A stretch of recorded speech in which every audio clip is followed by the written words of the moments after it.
একটি ছোট্ট গরিব কাঠবিড়ালি, যার নিজের পেট ভরানোর মতো খাবারও ছিল না। কিন্তু একদিন সে এমন একটি সিদ্ধান্ত নিল যা পুরো জঙ্গলের সবচেয়ে শক্তিশালী নেকড়ের জীবন বদলে দিল। কিন্তু কেন সবাই তাকে বোকা বলেছিল? আর কি এমন ঘটেছিল যার জন্য শেষে সেই নেকড়েই তার সামনে মাথা নত করেছিল? শেষ পর্যন্ত দেখুন, কারণ এই গল্পের শেষটা আপনার মন ছুঁয়ে যাবে। ছোট্ট কাঠবিড়ালি চিকু একটি ভাঙা কুটিরে থাকে। ঘরের ভেতরে মাত্র একটি শুকনো বাদাম। এটাই আজকের শেষ খাবার। এটা খেয়ে নিলে কাল কি খাবো? সে কিছুক্ষণ বাদামের দিকে তাকিয়ে থাকে, তারপর হাসার চেষ্টা করে। আল না, মন খারাপ করলে চলবে না। নিশ্চয়ই আজ কিছু একটা পাবো। সে বাদামটি রেখে খাবারের খোঁজে বেরিয়ে পড়ে। চিকু বনের ভেতর এদিক সেদিক ঘুরে বেড়াচ্ছে। যেখানে যায় অন্য প্রাণীরা অনেক খাবার সংগ্রহ করছে।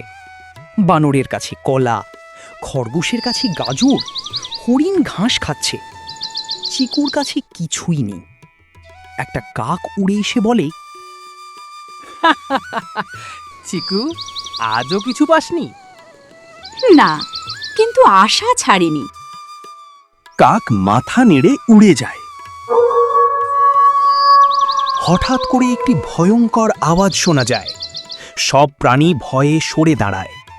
জঙ্গলের সবচেয়ে শক্তিশালী নেকড়ে রুদ্র আসছে, তার সঙ্গে দুইটি শিয়াল।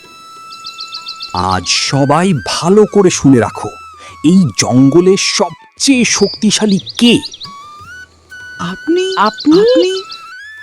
রুদ্র হেসে ওঠে। ঠিক তখনই তার চোখ পড়ে চিকুর দিকে। এই ছোট্ট কাঠবিড়ালি, তুই এত রোগা কেন? সব সময় খাবার পাই না। তাহলে এই জঙ্গলে বেঁচে থাকার যোগ্যতাই তোর নেই। চিকু কিছু না বলে মাথা নিচু করে চলে যায়। হঠাৎ খরগোশের কান্নার আওয়াজ শোনা যায়। বাঁচাও, চিকু দৌড়ে যায়। আমি অনেকক্ষণ কিছু খাইনি। চিকু চারদিকে তাকায়, কোনো খাবার নেই। তার মনে পড়ে ঘরে রাখা শেষ বাদাম। সে দ্রুত দৌড়ে বাড়ি যায়, বাদামটা নিয়ে ফিরে আসে, খরগোশের হাতে দিয়ে বলে, এটা খেয়ে নাও। হ্যাঁ, কিন্তু এটা তো তোমার শেষ খাবার। তুমি এখন আমার চেয়ে বেশি ক্ষুধার্ত। খরগোশের চোখে জল চলে আসে। দূর থেকে রুদ্র সব দেখছিল। সে জোরে হেসে ওঠে। নিজের খাবার অন্যকে দিয়ে দিলি? তুই সত্যিই বোকা। যদি আমার একটা বাদামে কারো মুখে হাসি ফোটে, তাহলে সেটাই আমার সবচেয়ে বড় সম্পদ। রুদ্র বিরক্ত হয়ে চলে যায়, কিন্তু পাশের এক বুড়ো কচ্ছপ সব দেখছিল। আজ যাকে সবাই দুর্বল ভাবছে, একদিন এই ছেলেটাই সবার নায়ক হবে। সন্ধ্যা নেমে এসেছে। আকাশে কালো মেঘ। বাতাস ধীরে ধীরে জোরে বইতে শুরু করেছে। পাখিরা দ্রুত বাসায় ফিরছে। হাতিরা উদ্বিগ্ন। বৃদ্ধ কচ্ছপ আকাশের দিকে তাকিয়ে বলে, এটা সাধারণ ঝড় নয়, অনেক বড় বিপদ আসছে। যে ঝড়ের কথা বৃদ্ধ কচ্ছপ আগেই বুঝতে পেরেছিলেন, সেই ভয়ঙ্কর ঝড় এখন পুরো জঙ্গলকে গ্রাস করতে চলেছে। আমি এই জঙ্গলের সবচেয়ে শক্তিশালী প্রাণী। একটা ঝড় আমাকে কিছুই করতে পারবে না। রুদ্র ভাই, চলুন, বড় গাছের নিচে দাঁড়ানো ঠিক হবে না। চুপ! ভয় পেলে জঙ্গলে বাঁচা যায় না। ঠিক তখনই একটি বিশাল শুকনো গাছ শিকড় সহ উপড়ে পড়ে। রুদ্র সরে যাওয়ার আগেই গাছের মোটা ডাল তার পায়ের ওপর পড়ে যায়।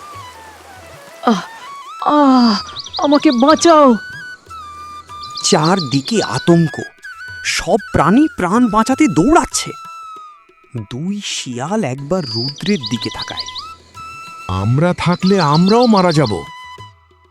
তারা পালিয়ে যায়। রুদ্র অবাক হয়ে তাকিয়ে থাকে। আমি তোদের জন্য কত কিছু করেছি, তোরা আমাকে ফেলে চলে গেলি। চিকুও দূর থেকে সব দেখছে। সে ভয় পেয়ে যায়। ও তো আমাকে সব সময় অপমান করেছে। তারপর সে আহত খরগোশের কথা মনে করে। না, কাউকে বিপদে ফেলে রাখা যায় না। সে জোরে চিৎকার করে। সবাই শুনুন, রুদ্র বিপদে পড়েছে, তাকে বাঁচাতে হবে। সে তো কখনো আমাদের ভালো ব্যবহার করেনি। আজ সে নিজের কাজের ফল পাচ্ছে। সবাই চুপ। চিকু ধীরে ধীরে সামনে এগিয়ে আসে। যদি আমরা আজ ওকে মরতে দিই, তাহলে আমাদের আর ওর মধ্যে পার্থক্য কোথায়? সব প্রাণী একে অপরের দিকে তাকায়। বৃদ্ধ কচ্ছপ এগিয়ে আসে। আজ সত্যিকারের নেতাকে সেটা বুঝতে পারছি। চিকু সবাইকে কাজ ভাগ করে দেয়। হাতি ভাই, আপনি গাছটা ঠেলুন। বানর ভাই, দড়ির মতো লতা এনে দিন। হরিণ, সবাইকে নিরাপদে সরিয়ে নিন। সবাই একসঙ্গে কাজ শুরু করে। অনেক চেষ্টা করেও গাছ নড়ছে না।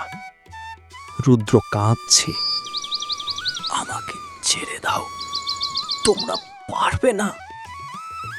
না, কেউ হাল ছাড়বে না। সবাই শেষবারের মতো জোর লাগায়। গাছের ডাল সরে যায়। রুদ্র মুক্ত হয়। রুদ্র ধীরে ধীরে উঠে বসে। তার চোখে জল। সে চিকুরের সামনে এসে মাথা নিচু করে। আমি তোমাকে অপমান করেছি, তোমাকে দুর্বল বলেছি, তবুও তুমি আমার জীবন বাঁচালে। চিকু হালকা হেসে বলে, কারো ভুলের শাস্তি মৃত্যু হতে পারে না। ভালোবাসা দিলে একদিন ভালোবাসাই ফিরে আসে। পরদিন সূর্য ওঠে। জঙ্গল আবার শান্ত।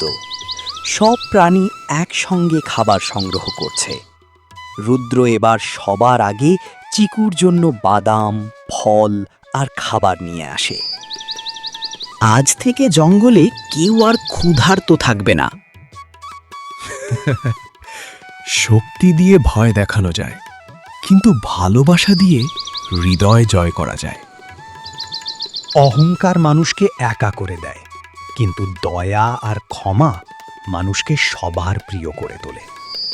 আজ চিকু দেখিয়ে দিল সবচেয়ে শক্তিশালী।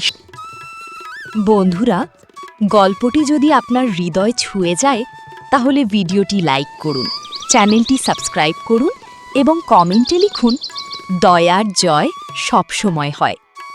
আবার দেখা হবে নতুন একটি হৃদয় ছোঁয়া গল্প নিয়ে।